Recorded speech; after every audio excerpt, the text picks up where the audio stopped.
I've made another change. I ordered this. It's for a 12 by 12 opening, and it pretty much covers this.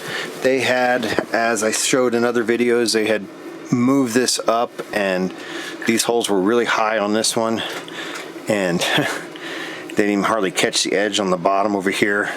So I had to put this up high to cover their holes that they had made. But basically I decided to go with this because it is latching, and I can open it and basically get in here to this access panel and work. Okay, I made one other quick mod. This door doesn't have latches as good as the one that I have at home for whatever reason.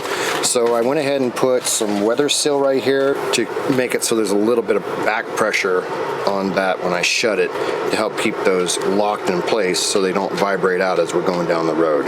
All right, when you order the weBoost on Amazon, they had two packages, and they had one with this little tiny antenna here, this magnet mount antenna, making you think that that might be better than the antenna comes with it.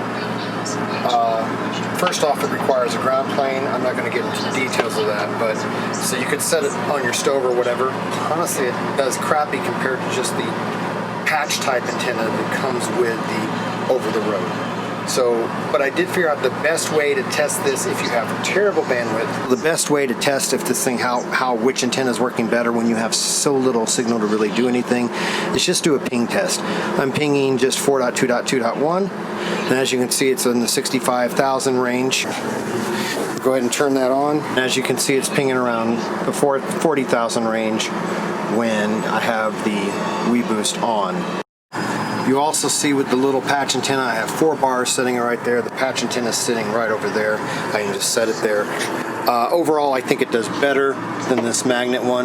This isn't really designed to be an internal antenna to use with it. I don't know why they even listed it as part of an option when buying it on Amazon. It was really weird. Somebody send that back. But as you can see, now I'm getting around 20,000 ping, 20,000, 19,000. Again, I can't test signal on the iPhone to actually see that. It's not working. It just comes up a blank screen with no numbers. But so this is with the little patch antenna.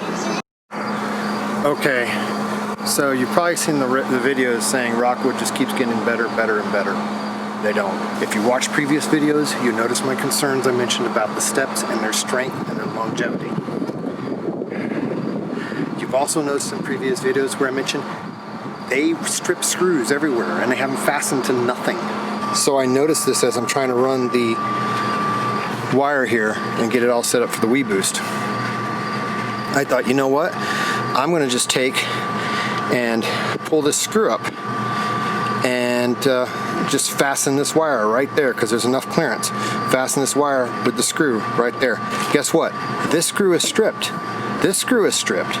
This screw is stripped. I'm not even going to attempt to show you because I don't want to make them worse than they already are. There's only 3 screws holding this down. There's only 3 screws that are actually screwed into anything that's solid. The design of this trailer has not been thought out. So with anything regarding the weBoost, I kind of had to make compromises with everything to make it practical. Maybe it's not going to be exactly the best boosting possibility as far as where I got antenna placement, but it works. Basically, as I showed you the other day, I just ran a simple hole right through, ran it into the bottom. I just tie wrapped the antenna wire right here. It goes right up. I mounted it to this section here with the release spring, and that basically put it to where it doesn't come out much higher than the vent that I already have, so I don't have to worry about clearance much more than I already did. I went ahead and put it on this side of the ladder because there's more strength towards the inside of the ladder than there is on the out. I got those wires ready to replace the CO sensor, and then I got my power switch that's right now in the on position for the weBoost right here. I only had to drill 1 hole in the camper that's visible, and then another mount screw there, and it comes up to here. And then basically this way I can set my phone here and and in this area I will have good signal. Also, this is Velcroed, so I can take it and move it around if I need be. I can't keep obsessing about this antenna thing and trying to get the best position. What works, works, and if it's still bad signal, I just have to put the camper somewhere that I can get better signal. And that's what it is. I gotta get other things done. And seeing those screws stripped on the step has just made my week even more upsetting. The trailer's been full of crap while we're trying to get all this stuff fixed, toilets and everything else that's busting on a brand new trailer, not because they're rattling loose, but because Rockwood chose to make a garbage trailer. They made garbage decisions like putting in a garbage toilet when they could have put a toilet in that was $50 more that would have been good. They made garbage decisions by picking these steps and not even at least bolting them to the floor with actually something that had some strength. They literally used the little tiny screws that they used to screw the speakers in. The same screws they used for the speakers are the screws they used to bolt the steps to the floor. Now, you do the math. Does that sound reasonable to you? The steps that have all the weight of a human walking up and down on, the steps that require to be lifted and put down, up and down continually, that are going to constantly have torque on them some way or another. People are going to make mistakes, as I mentioned in other videos. That's stupid. And again, it's bad enough it's a bad design, but then when they actually put screws into nothing and they're not even holding the steps, that's unacceptable. All right, we decided to visit our favorite pizza place in Delta, Colorado. Your favorite pizza place. My favorite pizza place. It's Daveto's. And hopefully that doesn't let us down because the drawers just all fell apart. Yay. But anyway, let's look at the pizza.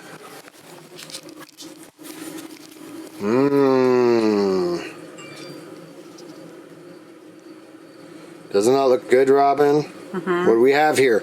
We have, I love how they chop up the jalapenos. You do? Yeah, I love that. Why? I do. I love it. It's just what I love. So pepperoni, jalapenos, Italian sausage, you said Italian, right? And pineapple. Don't knock it until you tried it. It's amazing. And this is all we had in this drawer, by the way. That's all we had. 2 cans of food, a thing of popcorn, some marshmallow skewers, and a cutting board, basically. Oh, and a roll of paper towels. I open it up, and it completely falls apart. All the screws literally just fell out right there in one shot. I find it amazing that the screws that I re-put in on the one side I fixed on the top drawer are just fine. But all the screws that they put in are completely falling out. Not just one, the whole drawer fell off completely. I've kind of tightened this one back in, but I don't know if you can see it the camera. It's put in crooked. So yeah, and it basically, the only screw that was still staying was that one. So then I went ahead and checked on the top one up here of this side of the drawer, which I didn't do anything with. I fixed the other side again. Screws are crooked, not straight. Standard Rockwood issue. This one was loose. I did tighten it up, but it's stripped. So like everything else in this camper, every screw is stripped. Not put in straight, put in crooked, put in the wrong ways, or completely stripped out. It's apparently par for the course with Rockwood. So here's what I think they did is the reason why all their screws are falling out and why everything is stripped. They use power tools. And you can't do that unless you set the power tool so it's not gonna, they're over torquing these screws and they're stripping them out. Because the one that I fixed, that one rail that I fixed originally, it's been fine. I just took it completely apart and even checked the back screw. It was fine. Anyway, I went ahead and I just moved over into a different hole and just moved all the screws over into a different hole. Now they're nice and snug and they aren't stripped. So they should stay.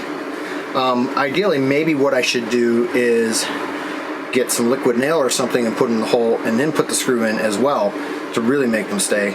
I'm sure they got something special to do that other than liquid nail, but this will work for now. I'm going to put these drawers back together and we should be good. Look at the head. The head is actually stripped.